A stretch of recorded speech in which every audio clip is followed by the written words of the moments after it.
Okay, why is he correcting everything I say? Because you're wrong with everything you say. We're the mother-son design, real estate investing, design consulting duo. Let's call him by his actual name. I don't think we should use actual names. No, I know. I'm being sarcastic. We need to remove. You have lipstick on your teeth. Wow. Thanks for letting me know now and making such a big deal about it. I didn't look at your face. Was it that way during the first podcast? I sure hope not, but I guess we'll see. We didn't change. We should have changed. You're thinking, what dumb fuck put their hand on the light bulb? Well, Johnny did. You had Fawn. Oh, yeah, Fawn. So we had this woman. Oh, you just said her name. Her name's not Fawn. It appeared that she was running her own little business. Very similar to us having people enter and exit and enter and exit and enter and exit their vagina. So, if you get what I'm saying. Are we gonna have like a jingle? You know, a BnBitches jingle. Did you know, BnBitches makes you riches. I'm Connor Ashley. And I'm Carla Chaz. We're the mother-son real estate and design duo. What it's like to own an Airbnb property, what it's like to run one, how to run one, where you need to go from here, and also talk about the design aspect of it. We are here to help you invest in properties. Real estate business and design. Now, you can make a lot of money doing this. We're your people. We are your bitches, actually.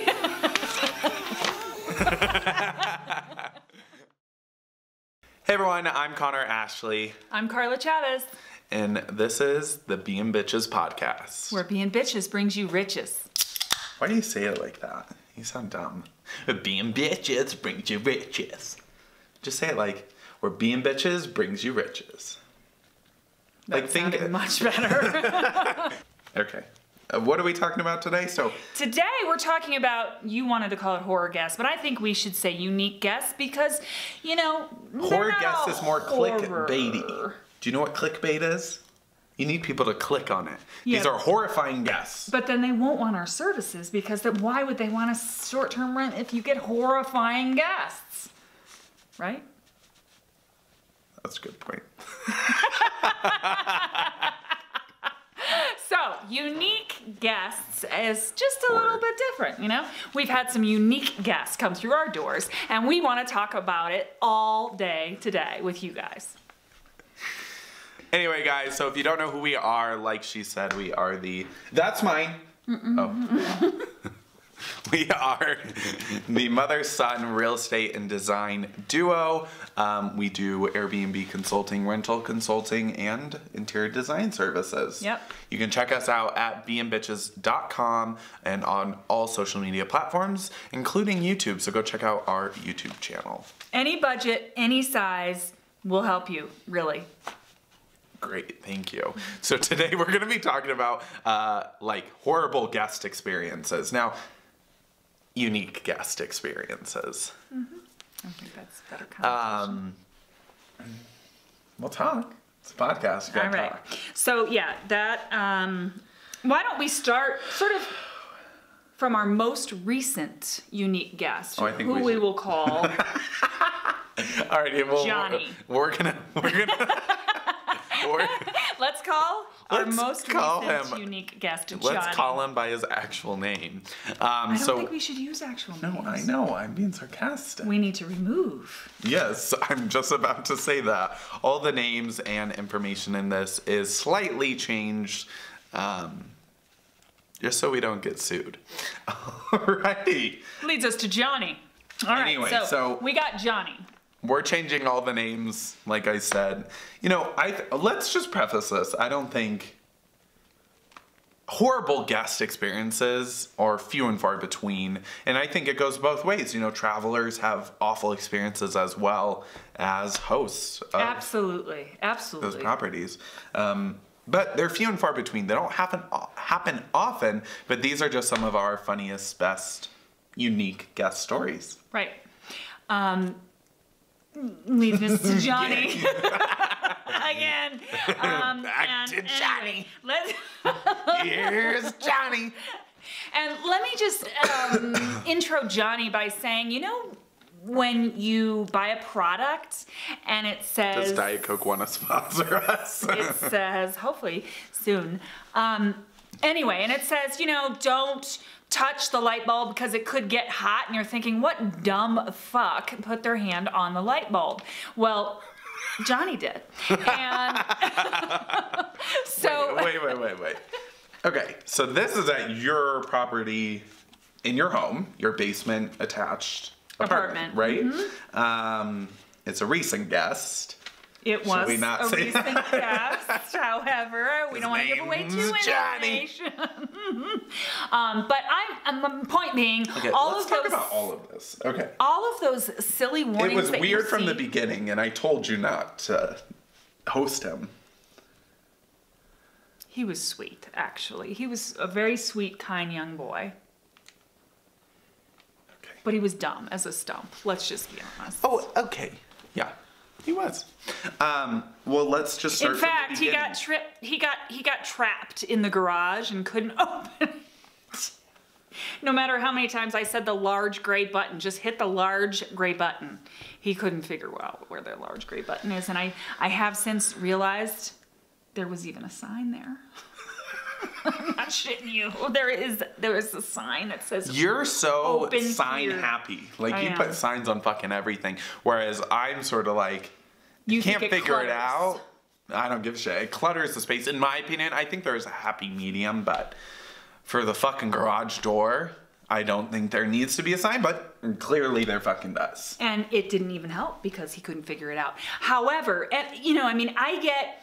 Let's talk about this guy's, why he was coming here, what the issue was with booking, because his credit card was declined, the other one was declined. It took literally a week for him to book. It did. It took a week for him to book, and I honestly don't even understand why or how. But Airbnb just wouldn't allow the booking to go through, and at least he was telling me that they were telling him to try a different form of payment. And That's they a kept sign. saying, try a different form of payment. And he's like, I've tried 5 different credit cards. Yet when I call my bank, they say nothing from Airbnb is even going through. So I don't quite know where the disconnect was. But anyway, he could not figure it out. And during the midst of all that, somebody grabbed one of his days. So then he couldn't book all his days together. So then we had another problem, and he kind of wanted me to cancel, and I wouldn't cancel because I don't cancel. I mean, that wasn't my fault. Oh, you're just gonna fucking spill Diet Coke everywhere. And this is just one of the things that we can help with. Like, Airbnb and short-term renting is so rewarding, both financially, and I think it's nice, it's more personable and more customer service oriented than Well, you get to regular meet more renting. people. Right. But you have issues like this, and this is where we come in as co-hosts, where we can help you deal with this. Like, we've done this before. Right. What do you do when somebody grabs a day that he needed these 5 days, he's been trying to book, you've been working with him to try and book it. Do you hold those 5 days for him or do you not?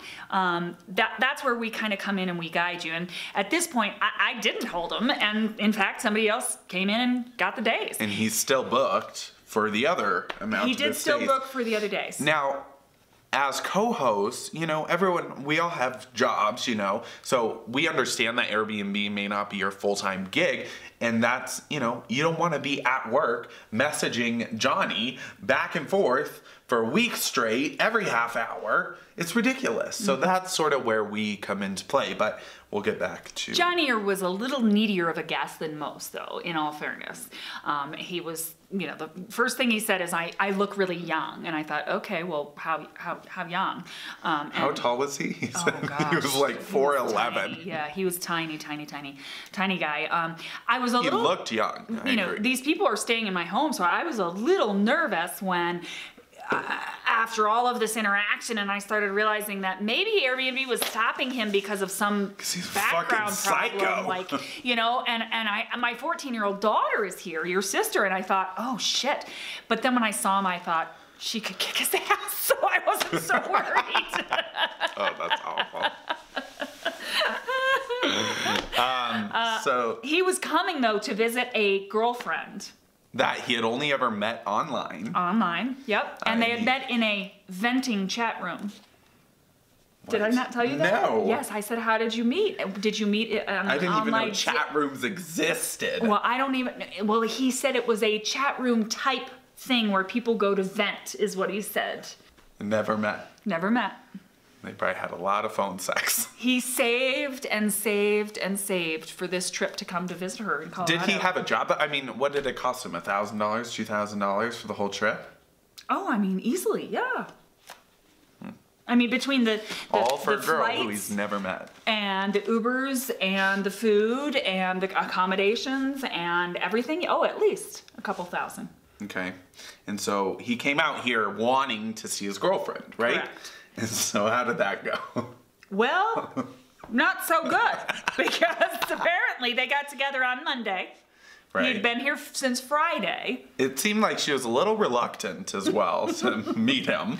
Which, yeah, I mean, it seemed that way, but, you know, again, I don't know 100%. He just kept saying that we may not be able to connect, and I'm not, you know, she's busy. Okay, does she go to school? No, she's got to work. Okay, well, he's like, how far is Golden? And I said, well, pretty far, actually. And he's like, if she has an hour lunch, could we come back here? And I said, no. You can't go to Golden. They wanted to come back to have sex. Yep. He wanted to go to Golden, get her in an Uber, come back, boner. Well, it depends on how quick you are. Well, he's 21. He's probably pretty quick. And then take her back to there. And I said, you know what? You'd be better off, buddy, meeting in a park or at a cafe or something. Yeah, just have sex in an elementary school park. That's going to go well for you. You're never, I'm like, that's not going to work. So anyway, he did not ever, she never stepped foot actually in the apartment at all, at the whole time, which is kind of sad. So sad. So he did go to Golden one time. And they spent 1 hour together, and he said she giggled most of the time. What does that mean? She giggled. What don't you understand about giggling? But what does that insinuate? She was nervous and uncomfortable. I would be too if I had an online partner and then saw them for the first time and he was 4'10". I'm like, shit, you look a lot smaller in person. She had to have known that. Oh, poor thing. Yeah. Anyway, he was a very sweet young boy and actually took really good care of the apartment, which is really, frankly, what I care about, you know. Like, but fuck you, I don't give a shit. Towards the end, he was asking for some relationship advice because apparently his girlfriend, let's just call her Andy. Did she have a name? Yes. Oh, I didn't know her name. Yeah. What's her name? Andy. No, tell me her name. Just Andy. whisper it. I want to know her name. Oh, shit. And so... Well, you should have picked a different fake name. Well, Andy. Sarah. Her name. That was mine. No, that one's No, mine. this one's mine. I just said it keeping here. mine here. You should have kept No, yours up you here. kept yours there. Mine was by my phone. Great. Now I'm going to get fucking herpes I on only my gave mouth. birth to him, for Christ's sake. You came through my vagina. Probably need to cut that. Well, I didn't because they had to fucking suction cut me out. Anyway. How did you know that? You told me that I had a cone head. You did. And you had a big old bruise on your head too because the suction cup unsuctioned. Right, and then and he fell. slammed back into you. That's why I'm so fucked up. That's why I'm so fucked up. All right, so we're gonna go on forever. I mean, we're already 15 minutes in and we haven't even finished Johnny's story.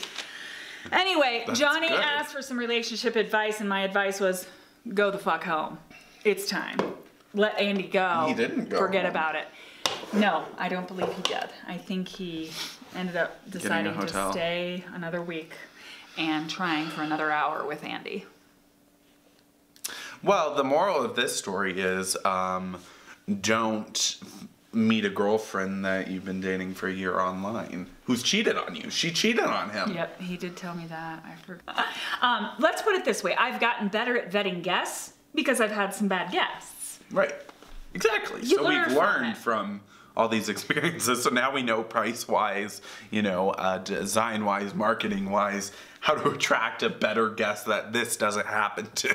Exactly. I mean, really, frankly, when you get a bad guest, it's kind of your own fault. And that's what we're here to help you figure out, is how not to attract that bad guest. All things considered, Johnny was not a bad guest. He was just a unique guest. Interesting he needed story. a little hand-holding more than the average guest. Couldn't open the garage. Couldn't find the filtered water. There's a switch. But, Okay, so what are some other funny stories we have? Well, I did get, if you remember, the homeless guest. Yes.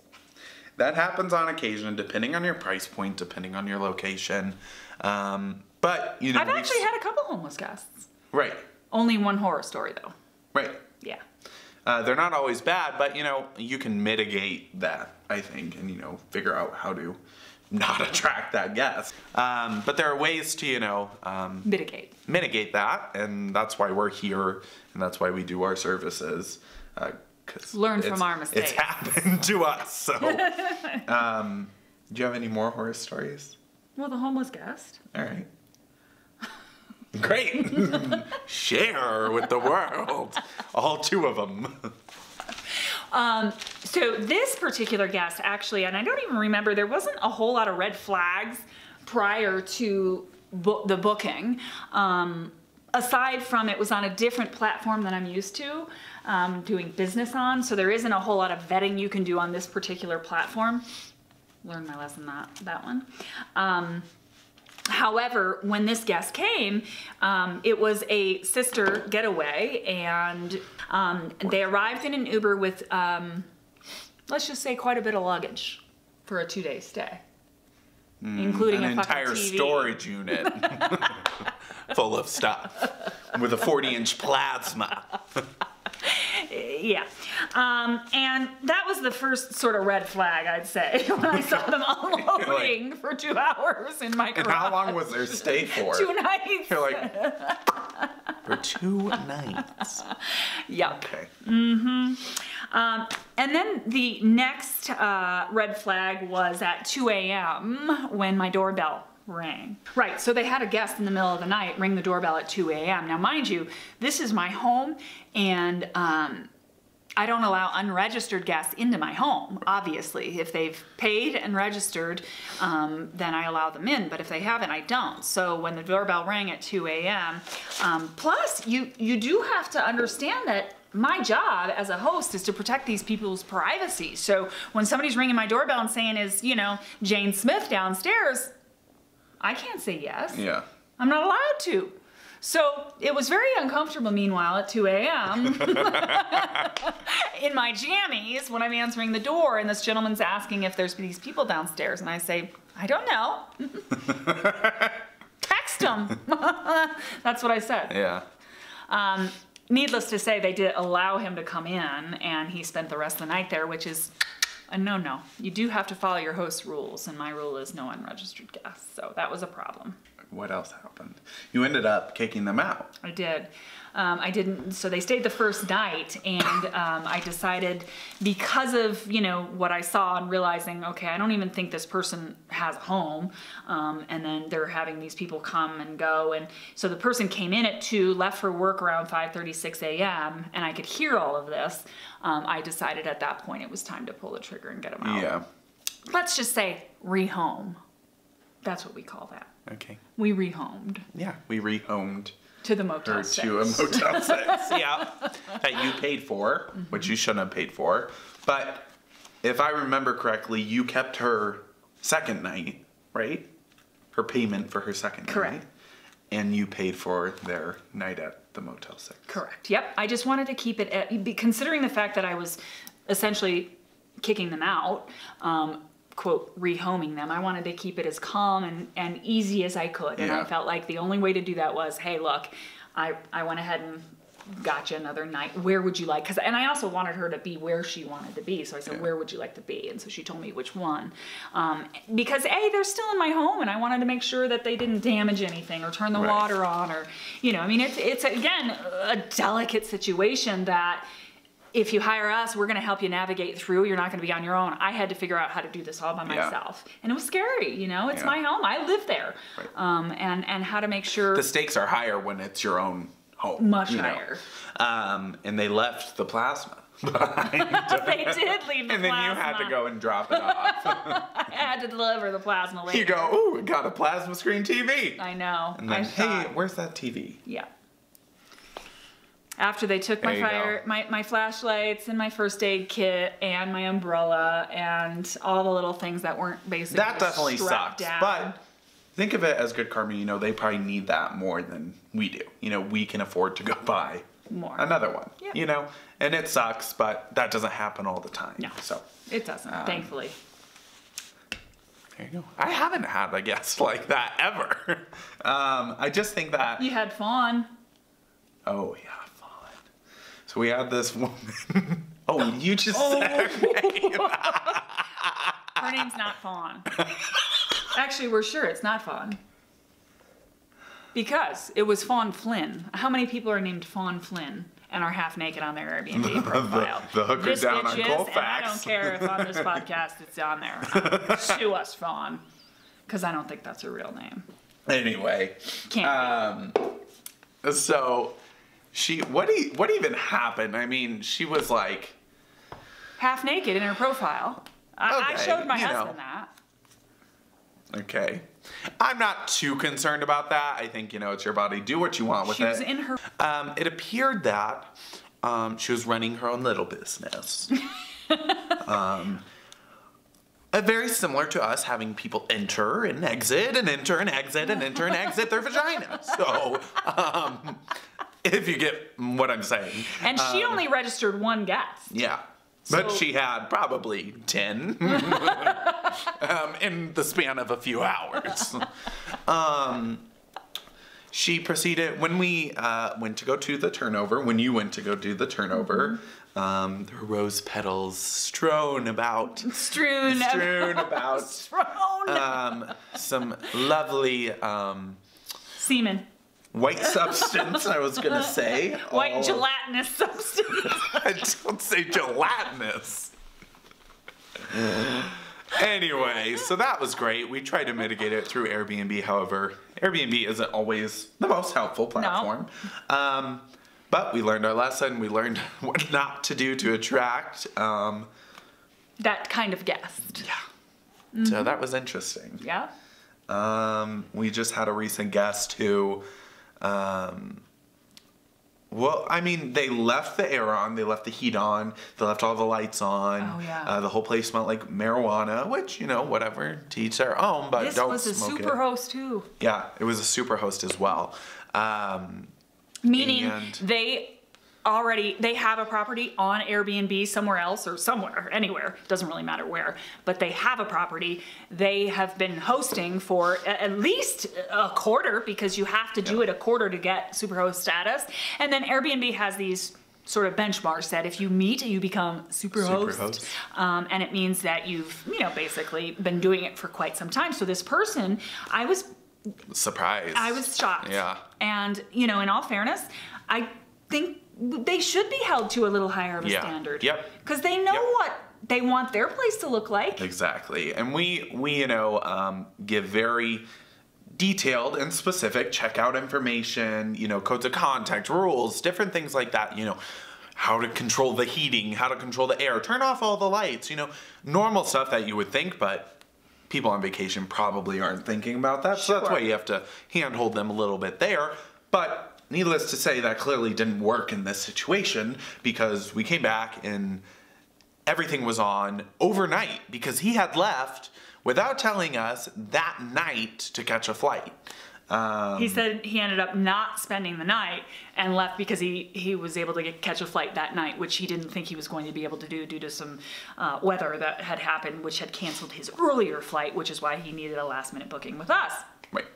But in all fairness, again, if you don't spend the night somewhere, you should let the host know, because we don't have to clean the sheets. We don't have to replace the towels, you know? Right. If we are certain and have confirmation from that guest that they didn't roll around in those sheets, why wouldn't we, you know, reuse them? Nobody slept in it, you know?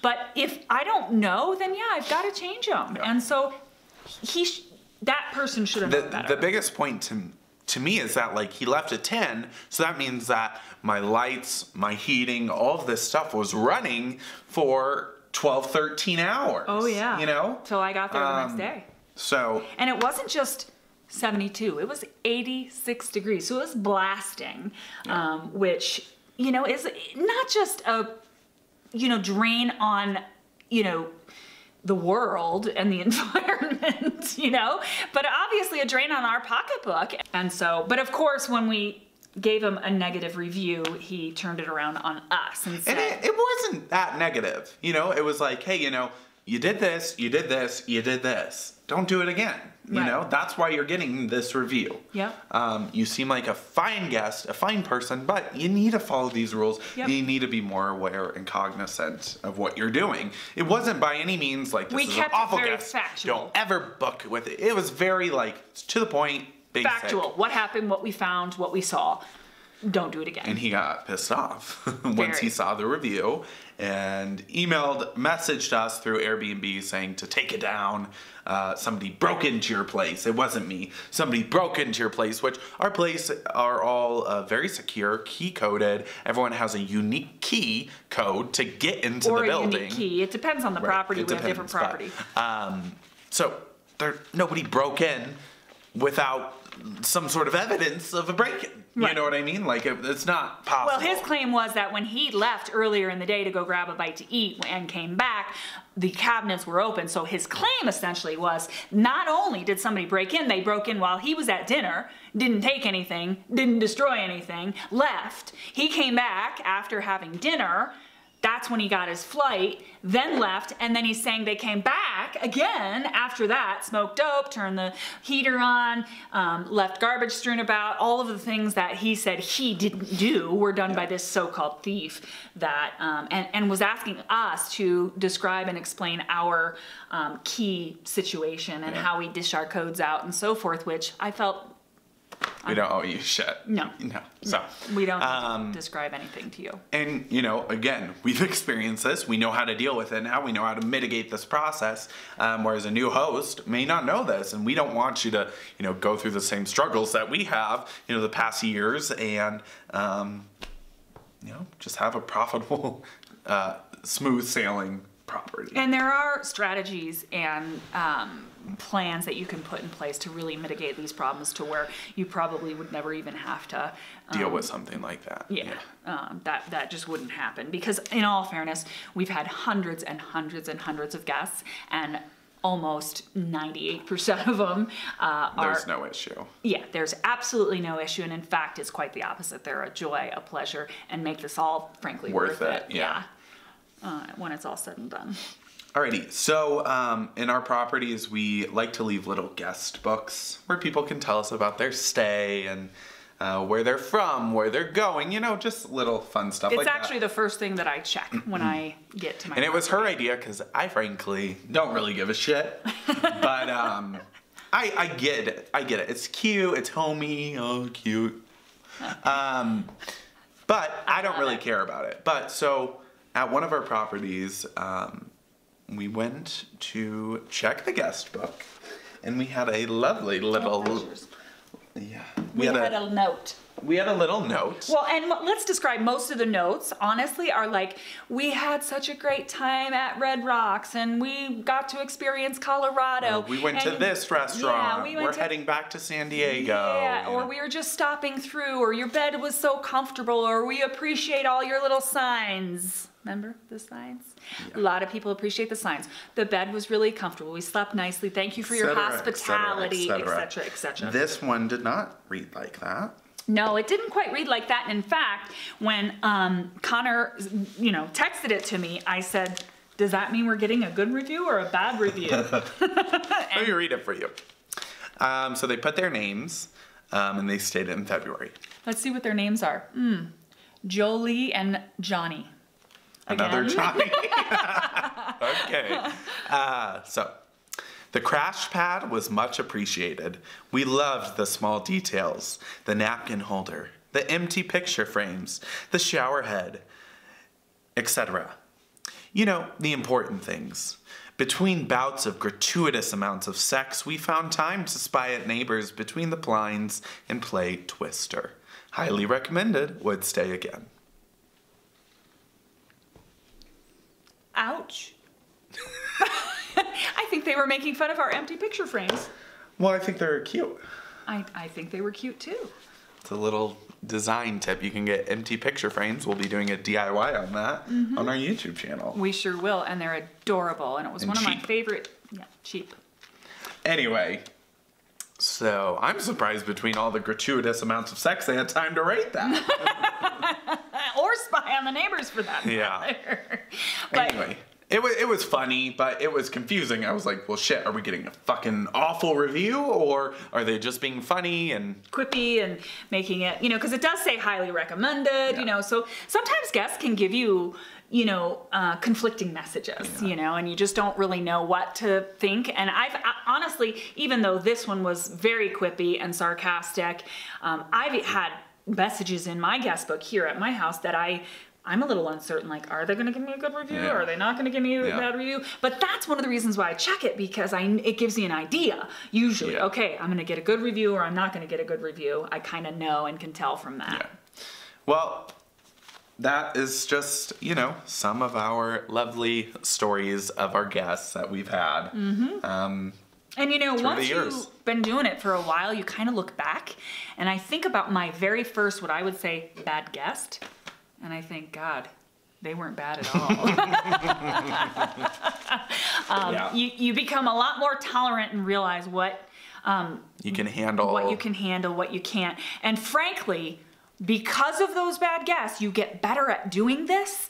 And that's why I learn from our experiences, because I now know what I need to do and what I need to say and how I need to position things and the strategy I need to take to make sure that guest doesn't cross the threshold of my doors any longer. Awesome. Alrighty, guys. Well, thank you so much for listening to the BnBitches Podcast. For all of our services, including rental consulting, design consulting, you can head over to our website, BnBitches.com. Don't forget to check out our YouTube channel with all of our videos, design tips, Airbnb tips, DIYs. It's BnBitches. Where BnBitches Brings you riches. But that's not it yet.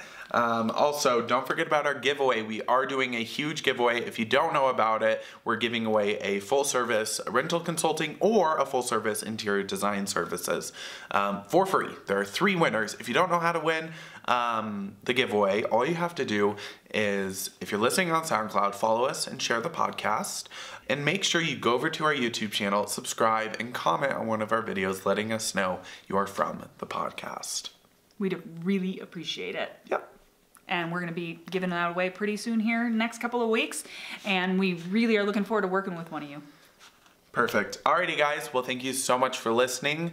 And keep Till being next bitches. time, be a bitch. No, what's our thing? Keep being bitches. Keep being bitches. Keep being bitches. Keep being bitches. See ya. Bye-bye.